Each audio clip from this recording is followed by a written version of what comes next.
Buenas tardes, soy José Musalem y hoy tenemos el agrado de conversar con Olga Torodevia, quien es psicóloga de la Universidad de Chile y magíster en salud pública. Buenas tardes y bienvenida, Olga, un gusto recibirla. Hola, ¿cómo están? Buenas tardes. Muchas gracias por la invitación. También contamos hoy con la presencia de Ricardo Musalem, que es psicólogo de la Universidad Católica y director de la Agencia de Salud Mental Alegro. Buenas tardes, Ricardo, ¿cómo estás? Hola José, buenas tardes. Muchas gracias por también la invitación. Bueno, vamos al tiro a hablar de salud mental, que es el tema que nos convoca hoy. Y queríamos partir preguntándole, Olga, ¿qué evaluaciones y caracterizaciones concretas tiene sobre el impacto que ha tenido la pandemia en la salud mental de los chilenos y chilenas? Bueno, hace un año atrás, cuando comenzó la pandemia, la comunidad científica ya alertaba sobre el probable impacto que iba a tener en la población sobre la salud mental, ¿no? Pero también alertaba que este impacto podía ser diferente dependiendo de algunos grupos de población. Por ejemplo, los trabajadores de la salud, los trabajadores que estaban en primera línea. También se advertía sobre las probables secuelas a propósito de las cuarentenas, de los confinamientos, de la restricción de la movilidad. También producto del efecto en la economía de los países. Un año después, lamentablemente los estudios que se han ido recogiendo, que muchos de ellos son exploratorios, son descriptivos, lamentablemente han ido confirmando estas primeras alertas de qué era lo que podía ocurrir, pero además se ha añadido nueva evidencia respecto de las secuelas neuropsiquiátricas de las personas sobrevivientes a COVID, ¿no? Y por otro lado, la nueva evidencia respecto del mayor riesgo de gravedad y muerte para algunas poblaciones con trastorno mental severo. Por lo tanto, como pueden advertir, vemos que efectivamente hay un impacto importante en la salud mental de la población, asociado a diferentes razones que yo podría resumir en tres grandes, ¿no?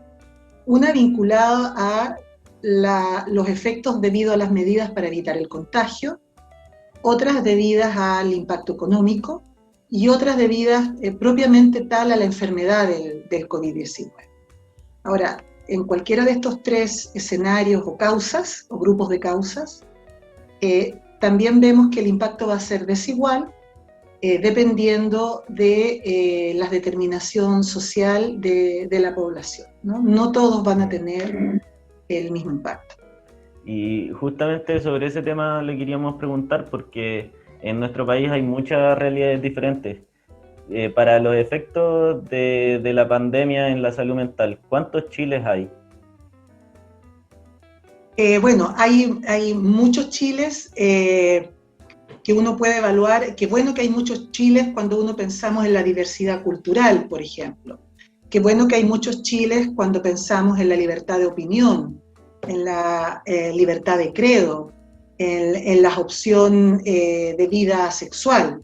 Es decir, la diversidad de la población es positiva para su bienestar emocional en ese sentido.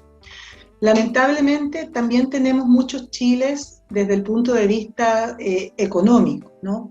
Tenemos población pobre, ¿cierto? Todavía de manera importante.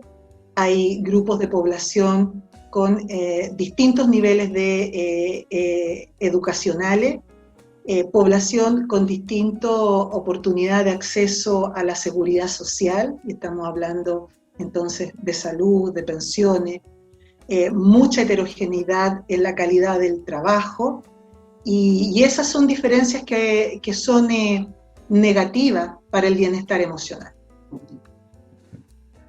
Bueno, y antes de la pandemia, aproximadamente 7 de cada 10 chilenos declaraba haber tenido algún problema relacionado a la salud mental. Y, por ejemplo, la depresión era la tercera condición con más recurrencia al plan AUGGES. ¿Usted cree que le ha pasado la cuenta a Chile no haberle dado la relevancia necesaria antes a la salud mental? antes de una situación como esta? Lamentablemente la pandemia para nosotros irrumpió en un contexto social muy complejo, ¿no? De una importante desconfianza por parte de la ciudadanía frente a las instituciones del Estado. Y gran parte de ese escenario tenía que ver con un malestar subjetivo, ¿no? Y ese es un muy mal escenario para las condiciones de respuesta a la pandemia. Por otro lado, también teníamos lamentablemente estas cifras que tú señalas, y en salud mental, desde la perspectiva de salud pública, es importante distinguir que dentro del mundo de salud mental hay una variedad de cosas, digamos, ¿ah? No es un solo mundo de salud mental. Y tendemos a distinguir entre las enfermedades mentales comunes y las enfermedades mentales severas. Dentro de las enfermedades mentales severas, como la esquizofrenia, por ejemplo, tendemos a tener prevalencias muy similares al resto del mundo, incluso del mundo desarrollado. Donde nos caemos es que esas personas no acceden a programas de rehabilitación temprana que permiten que puedan tener un funcionamiento normal, y por lo tanto las inequidades afectan en que transitan hacia la discapacidad. Pero las enfermedades mentales comunes, como la depresión, que es lo que tú señalas, tienden a tener un gran componente de determinación social. Ahí las prevalencias en el mundo no son todas iguales en todas las culturas y en todas las sociedades, porque hay un fuerte componente de determinación social, y las familias que son más vulnerables desde el punto de vista de su desarrollo socioeconómico son quienes están más expuestas, ¿no?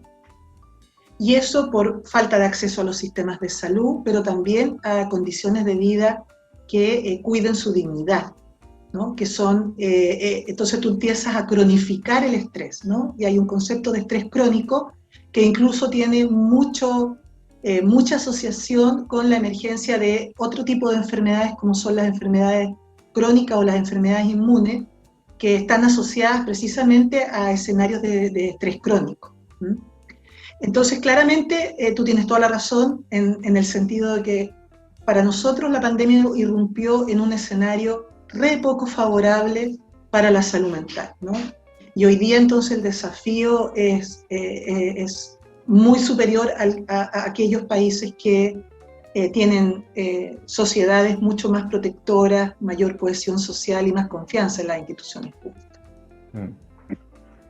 Bueno, y para un informe que desarrolló la Escuela de Salud Pública de la Universidad de Chile, para un estudio internacional sobre la salud mental de los trabajadores de la salud en el contexto del COVID-19, se dio a conocer que más de un 30% de los profesionales de la salud presenta síntomas depresivos, al menos acá en Chile. ¿Qué tan alarmantes son esas cifras y cómo se puede enfrentar particularmente ese problema? Bueno, efectivamente el estudio que tú mencionas es un estudio internacional que fue iniciado en Chile, y eso tiene un tremendo valor, ¿no? Que nosotros podamos poner un tema, normalmente la investigación del hemisferio norte, ¿no? Tiene mucha fortaleza. Esta es una investigación que parte en Chile. Debo mencionar a académicos de la Universidad de Chile como el profesor Rubén Alvarado, el doctor Jorge Ramírez, que son quienes están a la cabeza de este proyecto, y que se está pudiendo comparar algunos indicadores con algunos instrumentos que son gold standard en la investigación poblacional en salud mental, como el test de Goldberg, el PHQ, que son instrumentos de screening que permiten diferenciar cuando una persona está con un nivel de distrés emocional que supera una cierta barrera y que por lo tanto nos hace sospechar ya propiamente tal de síntomas de depresión y que ameritan que esa persona reciba ayuda, ¿no? Comparada el resultado de este screening en varios centros hospitalarios, centros de atención primaria y clínicas, que es lo que lleva el estudio, comparado esos resultados preliminares con resultados similares anteriores a la pandemia, con población de trabajadores de la salud que son posibles de comparar sus resultados. Para darte un ejemplo, puntaje de corte en uno de esos, instrumentos que detallan el límite entre que si nos preocupamos o no nos preocupamos de su distrés emocional. Teníamos antes de la pandemia una prevalencia de un 16%, que igual es importante, y comprendemos que el trabajar en salud es una situación de un contexto que tiene la naturaleza de esa actividad, tiene su estrés, ¿no? Pero estábamos en un corte de una prevalencia de un 16%. Los resultados preliminares durante el 2020, eso se dispara a un 56%, ¿no? Entonces estamos hablando de que tenemos a trabajadores, a equipos de salud que están un año ya, ¿cierto?, sostenidamente en una situación de emergencia, en una situación de alerta. Claramente esto es muy agotador desde el punto de vista del trabajo. Nosotros estamos desarrollando además un estudio que estoy coordinando yo, junto con otros países latinoamericanos, que es un estudio que nace del estudio de trabajadores, que el estudio por el acrónimo se llama HEROES, nació de este estudio con trabajadores, y lo que estamos estudiando es la oportunidad de la respuesta en las políticas públicas de los países de Latinoamérica, de manera de poder precisamente responder a esta pregunta que tú haces, José. ¿Qué es lo que debemos hacer, ¿no? ¿Qué es lo que deben hacer los países? Porque probablemente haya medidas que sean muy efectivas de manera inmediata cada vez que haya una emergencia que sobrecargue los sistemas de salud, pero probablemente haya también medidas que los países deban incorporar de forma permanente. Y quizá en el campo de la salud mental una de las lecciones que vamos a obtener es que es necesario tener programas de cuidado del bienestar emocional de los trabajadores de la salud como parte de las políticas permanentes del país, ¿no? Y eso lo estamos estudiando, porque entendemos que en una situación de emergencia y con recursos limitados no se puede hacer todo al mismo tiempo. Hay que identificar aquello que sea más efectivo para el cuidado de los trabajadores, ¿no? Uh-huh. Bueno, y usted el año pasado, en conjunto con la Escuela de Salud Pública, presentaron un informe que traía una estrategia nacional de salud mental. ¿Cuáles eran los principales ejes de esta estrategia? Mira, quizá te hace referencia a que en abril del 2020 la Universidad de Chile, que como ustedes saben, representada por el rector, forma parte de la mesa social. En ese contexto, la Universidad de Chile presentó un documento de propuestas para poner la salud mental como parte de las estrategias que había que incorporar en la respuesta a la pandemia. Estamos hablando de recién iniciado, ¿no? Un mes de iniciada la pandemia, la universidad, donde participaron muchos académicos y académicas construyendo su documento. Y entonces la mesa social hizo suyo ese documento fue nutrido por académicos y académicas de otras casas de estudio, por sociedades científicas, por colegio médico, es decir, fue un documento enriquecido y la mesa social lo hizo suyo. Ese documento fue acogido por el gobierno y de una u otra forma inspiró lo que se llamó la medida del plan saludablemente, ¿no? En que se puso como uno de los ejes a trabajar en respuesta a la pandemia el anticiparnos respecto del impacto que iba a tener en salud mental. Ese plan saludablemente implicó convocar a una mesa de expertos. En esa mesa fue invitada a participar representando a la universidad, junto con otros representantes, tanto del mundo científico como de la sociedad civil y de los equipos de salud y de distintos sectores de gobierno, ¿no? Subsecretaría de la Niñez, Ministerio de la Mujer, bueno, el propio Ministerio de Salud, Ministerio de Desarrollo Social, etc. Estuvimos trabajando entre junio y noviembre en un documento que entregamos, porque esa era nuestra tarea tenía plazos, y entregamos este informe de recomendaciones que fue producto de un arduo trabajo, una ardua discusión. Me tocó, de hecho, coordinar una de las subcomisiones, donde además tuvimos un diálogo directo con agrupaciones de usuarios de servicios de salud mental y con organizaciones de pacientes territoriales. En ese documento entonces propusimos 6 líneas de trabajo. La primera de ellas, precisamente orientado al cuidado de la salud mental de los trabajadores de la salud y de protección en general en el mundo del trabajo. Una segunda medida orientada al fortalecimiento comunitario y la comunicación social. En esta pandemia es fundamental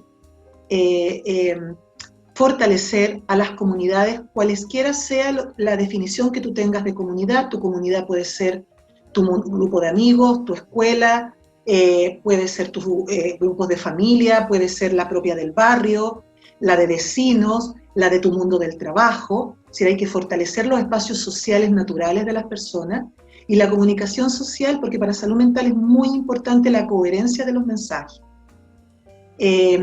Una tercera medida que estuvo orientada a fortalecer los servicios de atención. Nosotros como país perdimos mucha capacidad de atención de los servicios de salud mental existentes. De hecho, una de las primeras medidas que abordamos ahí es cómo vamos a recuperar la capacidad instalada previamente, ¿no? La capacidad pre-pandemia.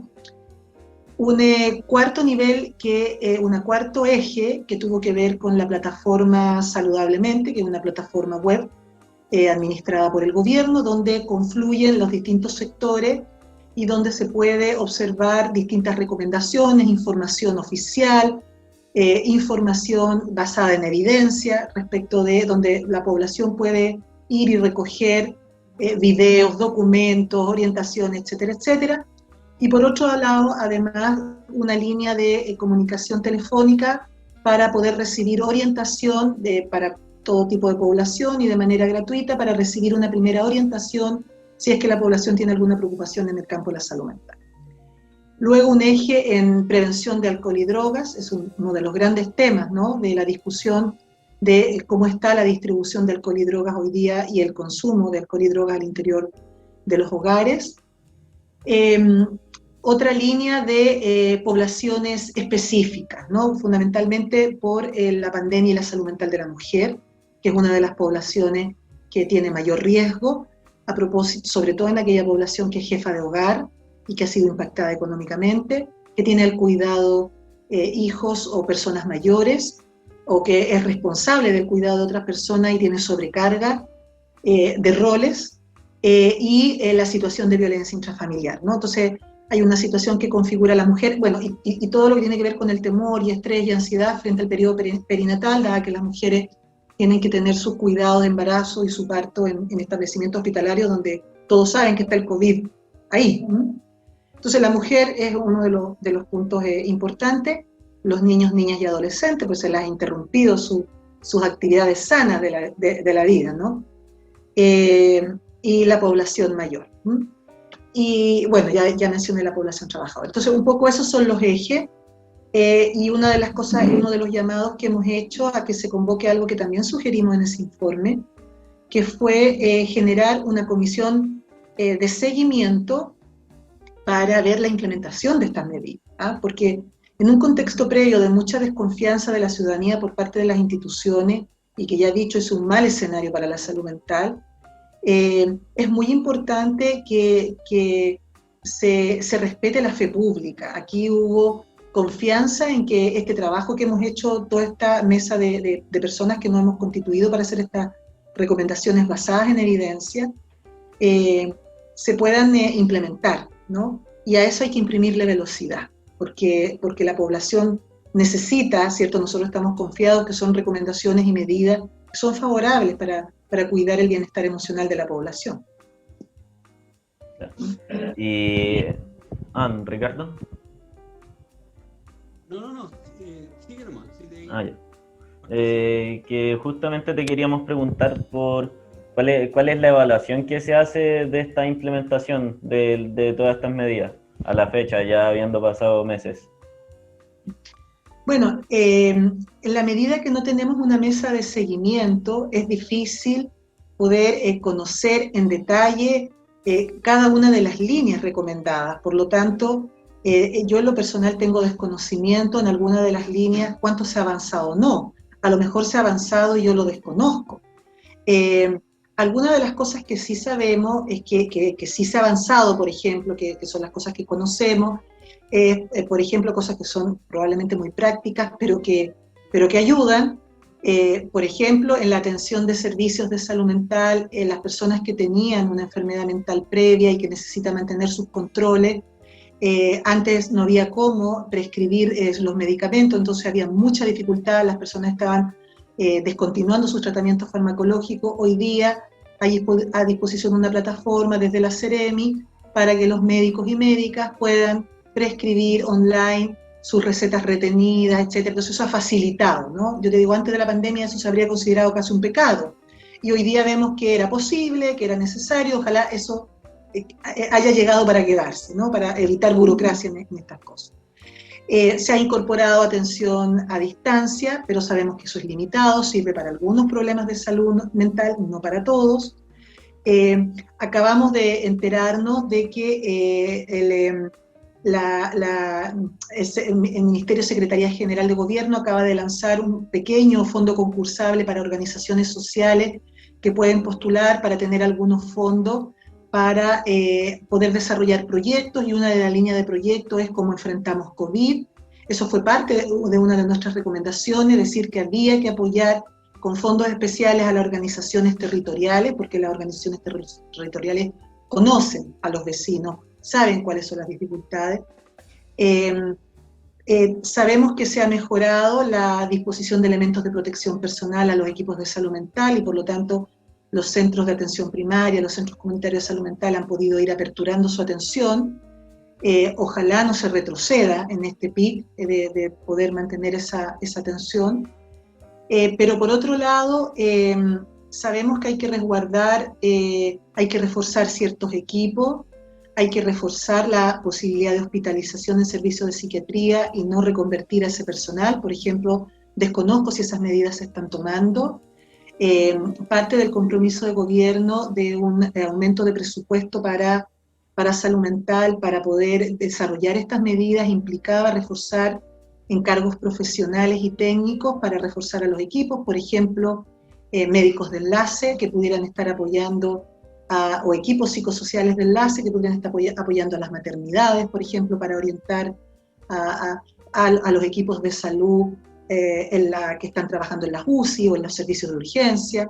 Venía también un compromiso de un plan de cuidado para la salud mental de los trabajadores, eso debía ser decretado. Entonces, como desconocemos esas medidas, no sabemos si se están implementando o no. Entonces es muy importante que se recoja esta recomendación de hacer un comité de seguimiento donde esté representado también el mundo científico y de la sociedad civil, porque eso genera confianza en la ciudadanía de poder ir viendo cómo vamos avanzando. Todos los actores que estuvimos construyendo el informe de recomendaciones queremos ayudar y contribuir a que las respuestas sean más efectivas.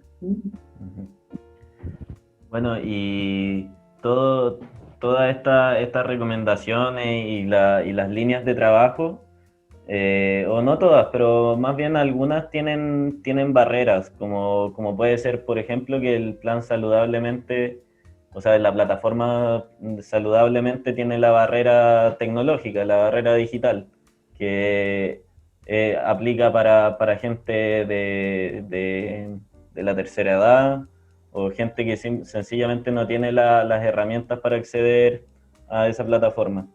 ¿Cómo se compensan estos impedimentos y cómo se debe complementar el plan para que estas medidas tengan mayor alcance?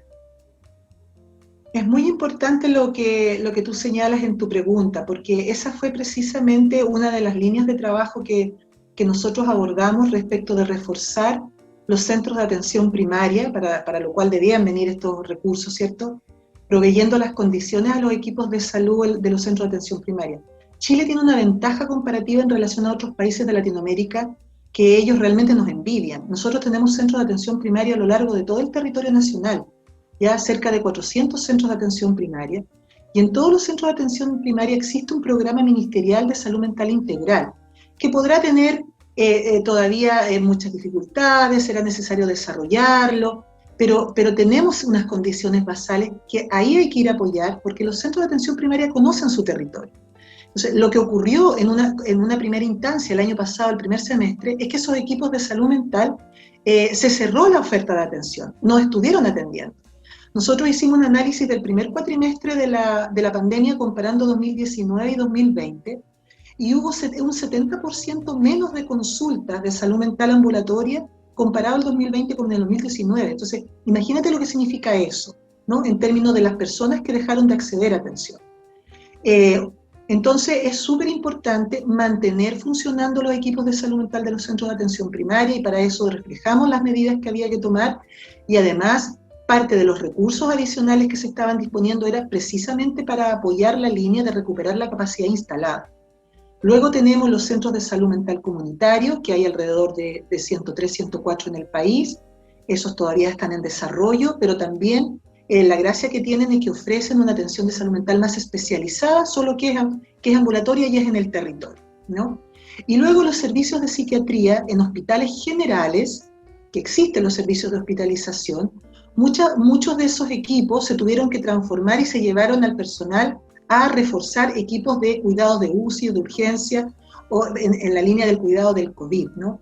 Entonces, el llamado que hicieron las organizaciones internacionales como OMS al principio de la pandemia es que si bien se sabía que los sistemas de salud iban a tener que reconvertir su personal porque iba a haber que dedicarse a lo prioritario, también se recomendaba que en el caso de la salud mental esas reconversiones fueran con cuidado, no fueran absolutas, que se ponderara y que se mantuvieran los espacios de atención y de acceso en salud mental, ¿no? Entonces, estamos hablando del refuerzo de la atención de salud mental no especializada, y ahí Chile tiene experiencia, y los servicios más especializados ambulatorios, y por otro lado la población, que va a ser la menos, la que va a requerir alguna hospitalización, probablemente ahí los más graves, que son, por ejemplo, los intentos de suicidio, o los síndromes de privación por consumo de droga, o las fases agudas de una psicosis, ¿no? Con una agitación psicomotora. Estamos hablando del grupo de población más pequeña que va a requerir, entonces no les cerremos esa puerta, ¿no?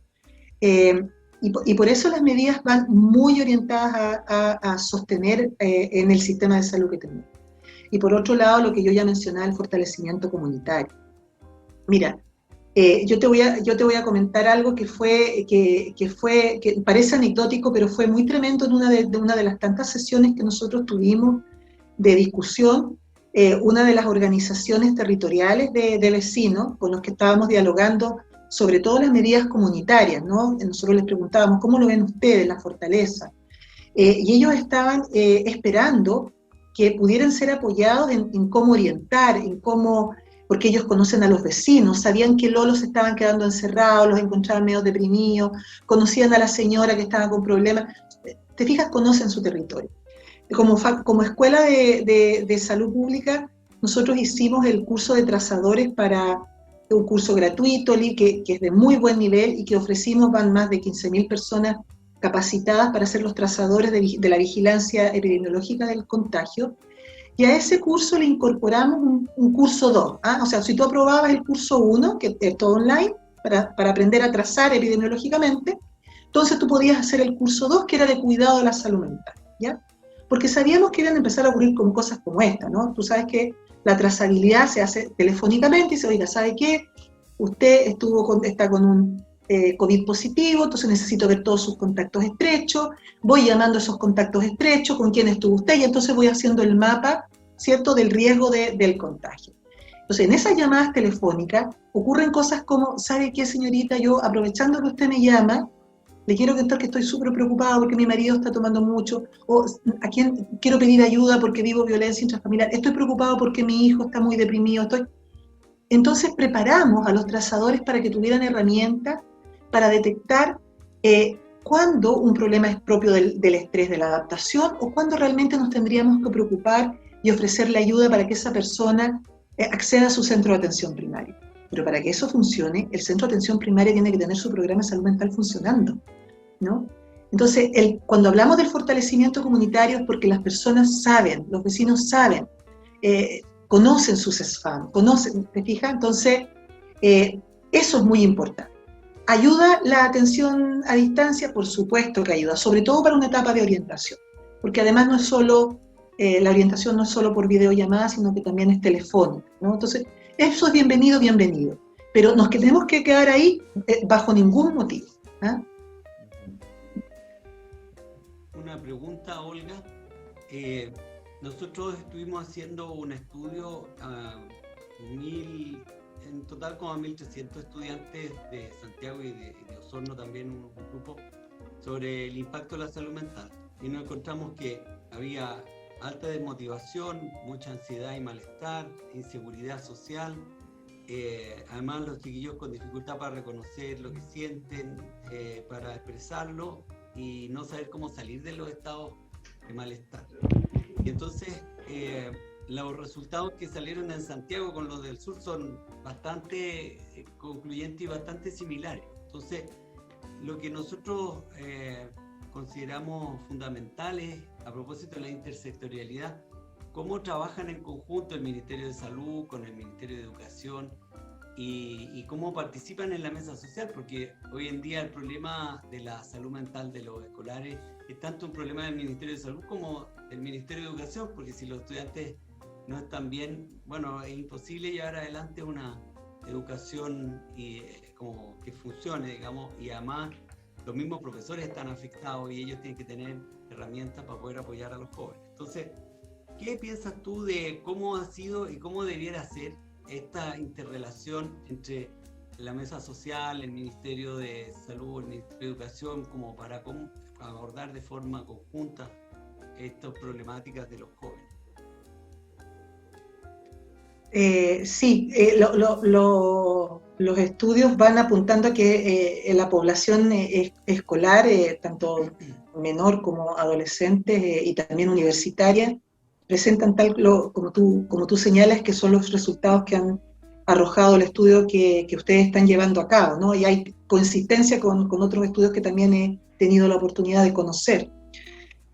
Bueno, hay una gran discusión respecto de la educación emocional que tienen los programas escolares en Chile, ¿no? Que es uno de los temas que quizá, ojalá obtengamos ciertas lecciones de cómo avanzar, ¿no? a una formación también integral en ese campo, en todos los programas de formación.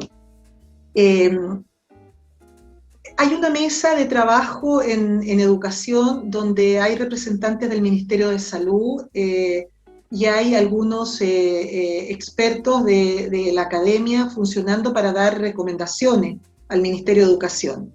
Yo no participo en esa instancia, pero sé que esa instancia funciona. En el caso del informe de Saludablemente se quedó expresada claramente como una de las poblaciones que era relevante abordar la comunidad escolar, no solo los estudiantes y a los profesores, sino como comunidad escolar, también los apoderados. Y también señalamos que todas las medidas debían ser dialogadas con esa comunidad, ¿no? Que los apoderados se sientan partícipes, los funcionarios, los profesores y los propios estudiantes, con sus propias organizaciones de estudiantes además. Una de las medidas que se tomó como preparación para el retorno a clase es que las escuelas dentro de su plan de retorno debían generar una encuesta del estado socioemocional de los estudiantes. Nosotros hemos dicho también que sería muy interesante que el Ministerio de Educación pudiera ir poniendo a disposición del mundo académico esas bases de datos que podrían contribuir, quizá tu mismo equipo, Ricardo, ¿no? Que conocen del tema, que están estudiando el tema, podrían trabajar y generar información rápidamente con esas bases de datos para poder orientar mejor las políticas, ¿no? Pero para eso es importante conocer el resultado de esas encuestas. Pero nuevamente lo que yo advierto es que nos encontramos con las inequidades sociales que tiene nuestro país.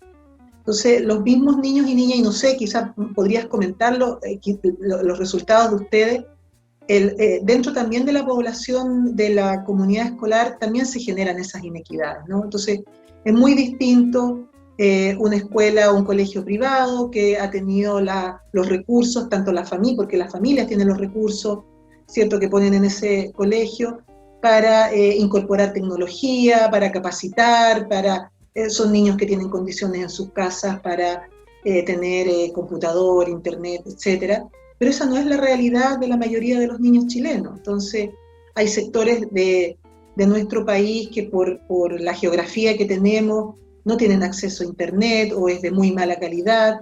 Las escuelas no están con las condiciones tecnológicas, las familias de esos niños y niñas no tienen las condiciones ni de equipamiento, ni de espacio.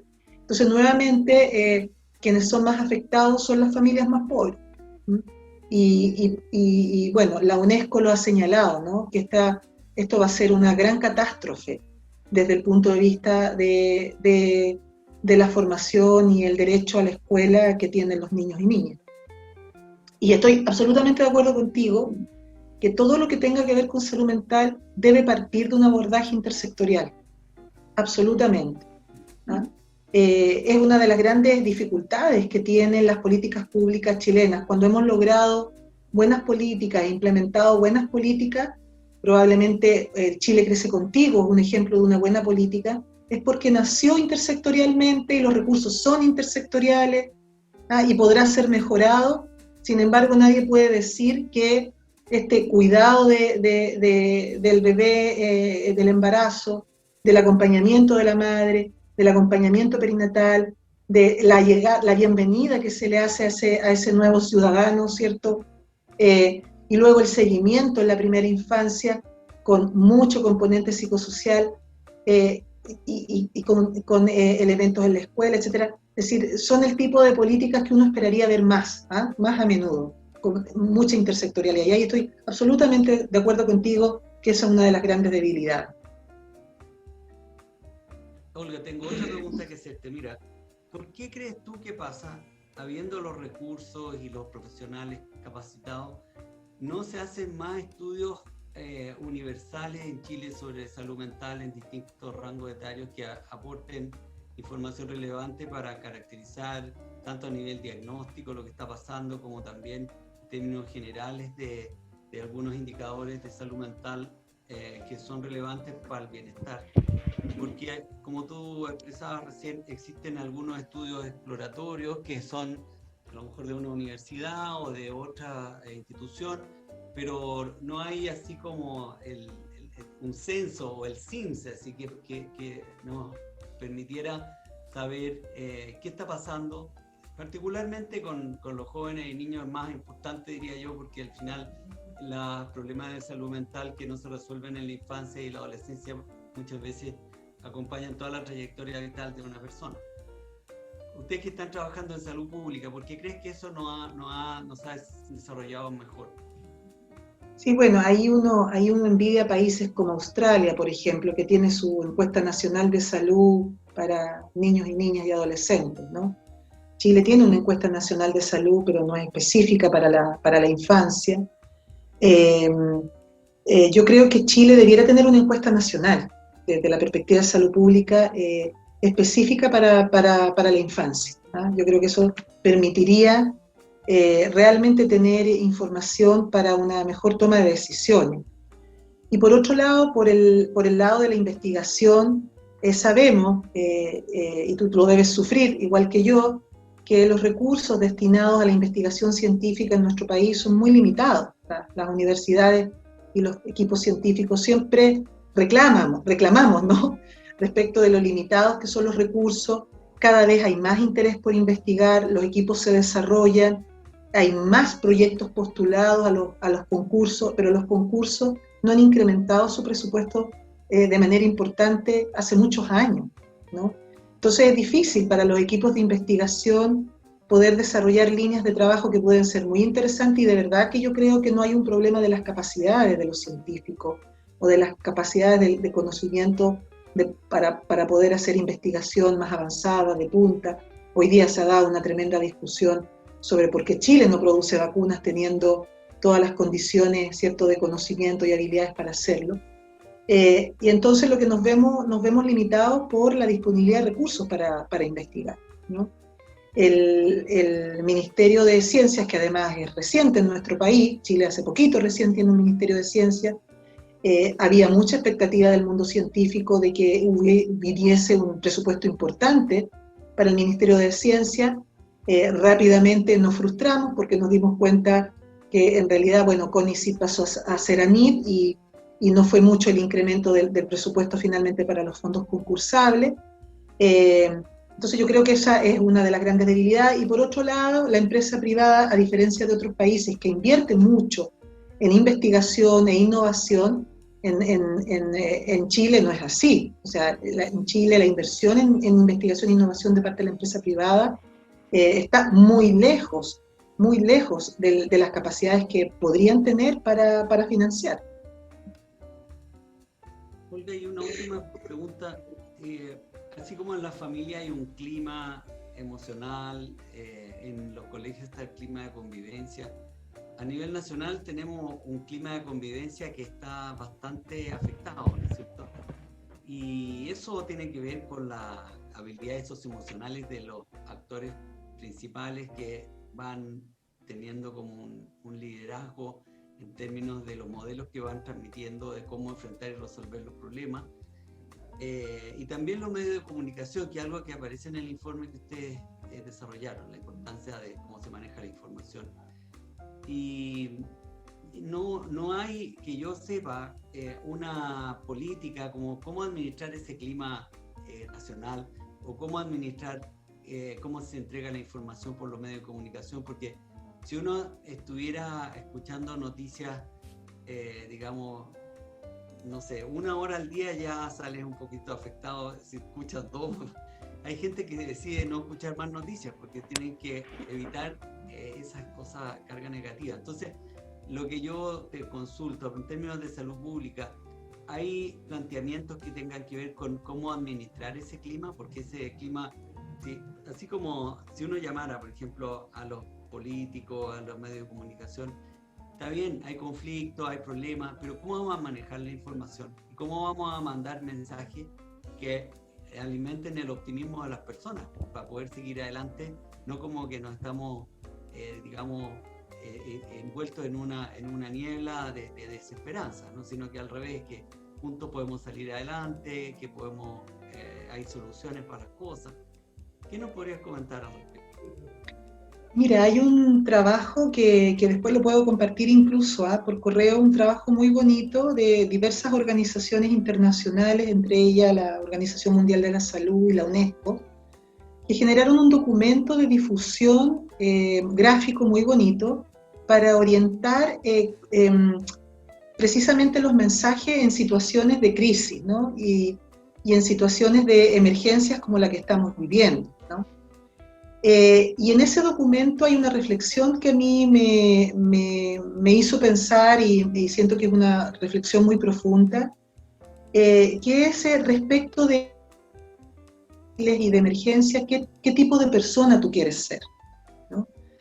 Y quizás sería una pregunta que yo le haría a los líderes y tomadores de decisión hoy día, ¿no?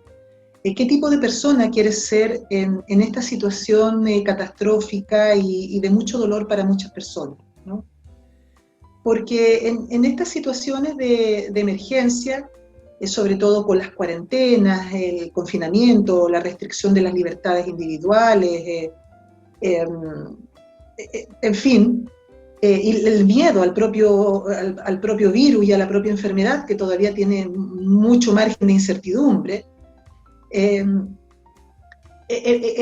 esperable, ¿no?, que emerjan emociones de frustración, de decepción, de rabia, de miedo, de enojo, de sentirse culpable, ¿no?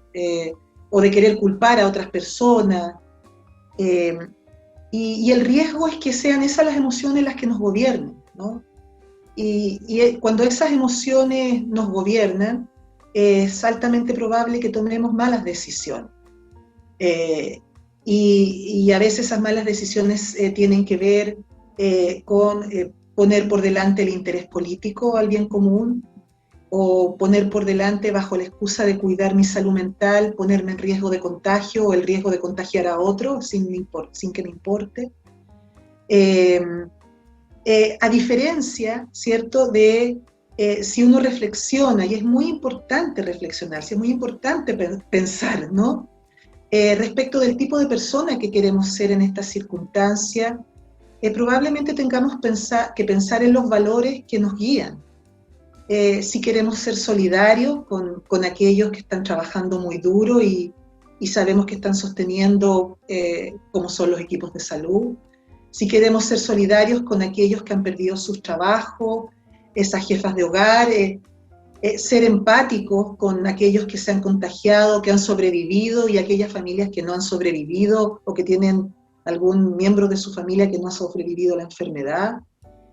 Queremos cuidar a los más pequeños, queremos cuidar a nuestros mayores, queremos ser solidarios con el vecino, queremos ser personas que tienen los pies en la tierra, queremos ser personas que somos capaces de distinguir lo importante de lo accesorio. La pregunta es si es ese el tipo de personas que queremos ser en una situación que es catastrófica.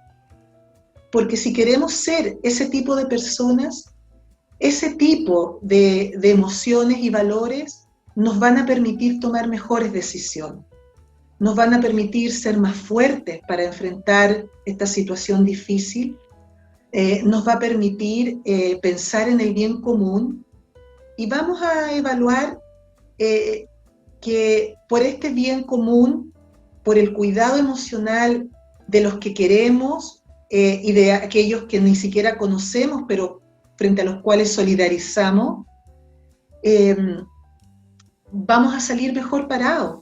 Todos vamos a cuidar nuestra salud mental, aunque eso signifique renunciar a ciertas libertades individuales, ¿no? Porque entendemos dónde está el bien mayor. Ahora, hay personas que aún así, haciendo este esfuerzo de reflexión, poniendo los pies en la tierra y distinguiendo lo importante de lo accesorio, se van a dar cuenta que su contexto es doblemente difícil, no por la pandemia, sino que por las inequidades sociales. Esas personas necesitan la ayuda del Estado, ¿no? Y por eso son urgentes las medidas de políticas públicas que les ayuden a salir bien parados de esta, ¿no? Entonces, los líderes, ¿no? Tienen que pensar que eso es lo prioritario, ¿no? Eso es lo prioritario. Esa es la reflexión que a mí me surge. Es una linda reflexión para terminar esta conversación que hemos tenido. La verdad ha sido muy, muy fructífera y muy interesante conversar sobre estos temas con dos especialistas como usted y Ricardo. Así que muchas gracias por participar y ojalá poder encontrarnos en alguna otra situación similar a esta en un futuro. Muchas gracias, José, y también conocerles, además que pudimos al menos vernos a través de las cámaras. Claro. Olga, estamos muy agradecidos, ha sido un placer conocerla y sus orientaciones son muy claras, muy ilustrativas y de una profundidad muy, muy grande, así que muchas gracias. Muchas gracias a ustedes, éxito, Hasta suerte. Hasta luego, que le vaya bien. Gracias.